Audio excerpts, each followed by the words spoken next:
of Japanese mythology, countless gods and sacred deities appear.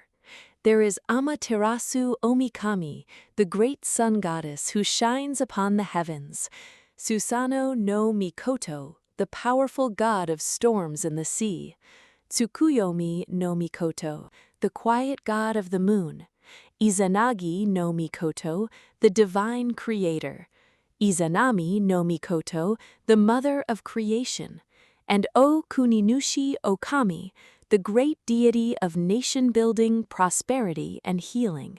But these gods are not simply names from an ancient legend. Within Japanese mythology, there is a vast and sacred flow.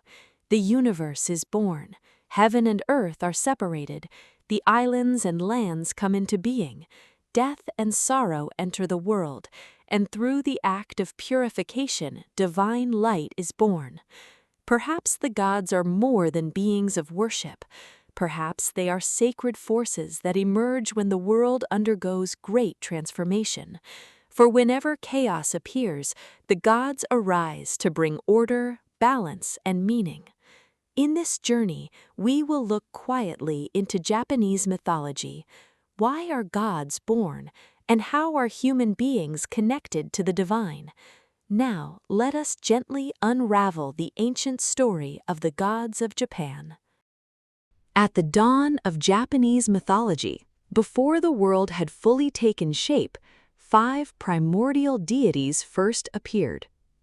They were Ame-no-Minakanushi-no-Kami, the deity at the center of the universe, Takami-musubi-no-Kami, the deity of creation, connection, and growth, Kami-musubi-no-Kami, another deity of creation and life-giving power, Umashi-ashikabi-hikoji-no-Kami, the deity who represents the first sprouting of life, and Ame-no-Toko-tachi-no-Kami, the deity who represents the power by which heaven becomes stable as heaven. In other words, the first deities were not yet gods with human forms or dramatic stories. They were primordial presences, sacred forces that allowed the world to become a world. Chapter 2: The 7 Generations of the Divine Age. After the primordial deities, Japanese mythology continues with a line of gods known as Kami-yo-nana-yo, the 7 generations of the divine age. First appeared Kuni no Tokotachi no Kami, then came Toyo Kumono no Kami. After that, the gods began to appear in pairs, Uhijini no Kami and Suhijini no Kami, Tsunugui no Kami and Ikugui no Kami, Otono-noji no Kami and Otonobe no Kami, Omodaro no Kami and Ayakashikone no Kami. Gradually, the deities appeared as pairs, giving shape, structure, and movement to the world. And at the end of this divine line appeared Izanagi-no-Mikoto and Izanami-no-Mikoto. At this moment, Japanese mythology begins to move in a powerful new direction. The 2 deities were commanded by the heavenly gods to bring order to the earth, which was still formless and chaotic. They were given the Ame-no-Nuboko, the heavenly jeweled spear. With this sacred spear, they stirred the chaotic world below. Drops fell from the tip of the spear. As those drops hardened, the first island was born. From there, the islands of Japan were created one after another. This is known as Kuni-umi, the birth of the land.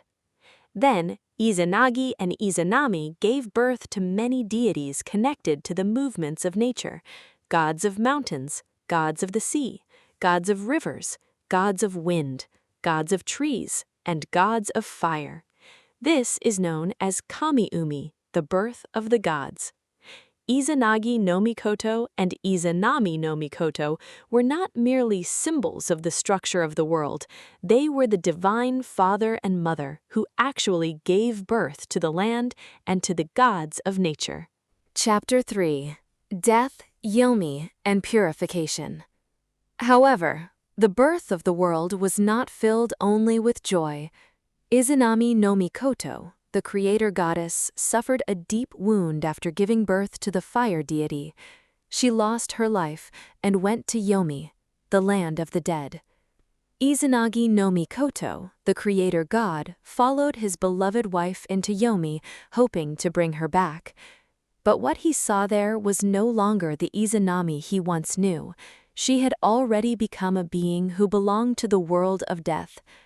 At this moment, death, separation, fear, and kegare, or spiritual impurity, appeared within Japanese mythology.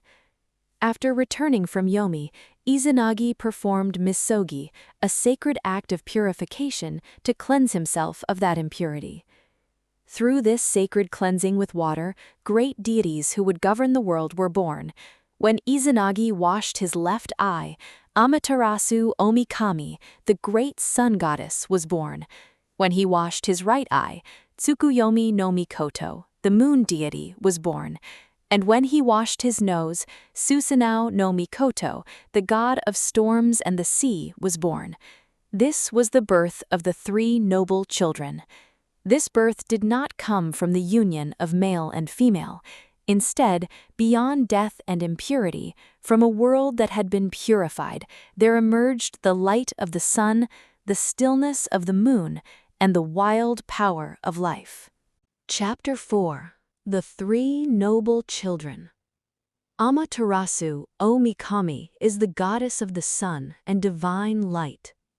She rules Takamagahara, the heavenly realm, and represents order, harmony, and the center of the world. Tsukuyomi-no-Mikoto is the deity of the moon and the night. He represents stillness, the passage of time, and the hidden order of the shadows. Susanoo-no-Mikoto is the deity of wild and powerful forces. He is connected to the sea, storms, destruction and rebirth, and the power of purification. These three deities were not born simply to decorate the world with beauty. There is light, there is night, and there is wild, untamed power. When these three forces come together, the world truly begins to move. Amaterasu-o-Mikami is the light that illuminates the world. Tsukuyomi-no-Mikoto is the moon that quietly marks the passage of time. Susanoo-no-Mikoto is the wild force that shakes the world, breaks down the old, and leads it toward new life.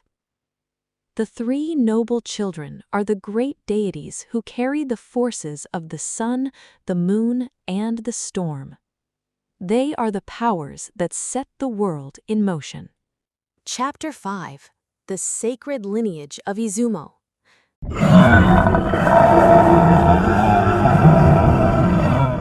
Susanoo-no-Mikoto, the god of storms and the sea, defeated the great serpent Yamata-no-Orochi in the land of Izumo. After this, he was united with Kushinada-hime, the princess he had saved. But Kushinada-hime was not simply a rescued princess. She was an important goddess who connected Susanoo-no's wild and powerful force to the land, to the home, and to the lineage of life. From this sacred flow, Okuni-nushi-Okami eventually appears. Okuni-nushi-Okami became known as a great deity who helped build and shape the earthly land. He has long been worshipped as a god of relationships, healing, renewal, agriculture, and prosperity. If Amaterasu-o-Mikami, the great sun goddess, represents the order of heaven, then Okuni-nushi-Okami represents the deity who enriches and organizes the world of the earth. Here, we begin to see the different roles of heaven and earth. The heavenly realm brings order from above, and the earthly realm becomes a place where life, relationships, healing, and prosperity can grow. Chapter 6. Kukuri-hime and the Gods of Harae. Within this flow of Japanese mythology, there is one goddess we must not forget.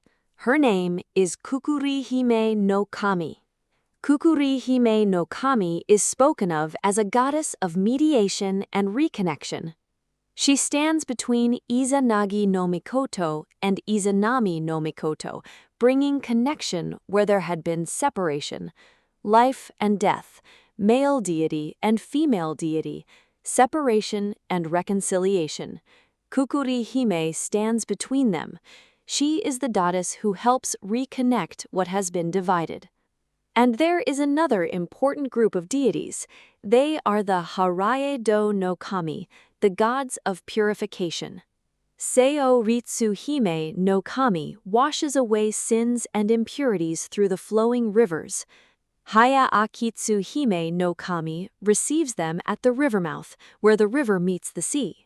Ibuki-do-nushi-no-Kami blows them away with the power of sacred breath, sending them to the hidden depths of the underworld. And finally, Haya-sasura-hime-no-Kami carries them away, wandering until they disappear. The gods are not only beings who create the world, they also wash away what has become disturbed. They receive it, they blow it away, and they make it disappear. In other words, the gods also exist as sacred forces that continue to restore balance to the world. Chapter 7. Why are gods born? Gods are not born only as the children of other gods. When there is chaos, a deity of order appears. When the land must be shaped, a deity of the earth appears. When death and impurity arise, deities of purification appear. When conflict occurs, a deity who brings peace appears. And when something has been broken apart, a deity of reconnection appears.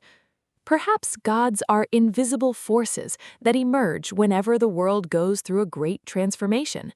They give meaning to change. They guide chaos toward order.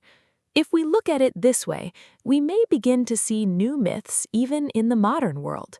After wars and disasters, a sacred force of mourning, healing, and reconstruction appears. During the Industrial Revolution, we might imagine gods of iron, steam, and factories. In the age of the Internet, a god of information appears, connecting people across the world. And now, in the age of AI, perhaps a new digital, almost divine force is beginning to emerge. It gathers words, it connects knowledge, it reflects human thought back to us.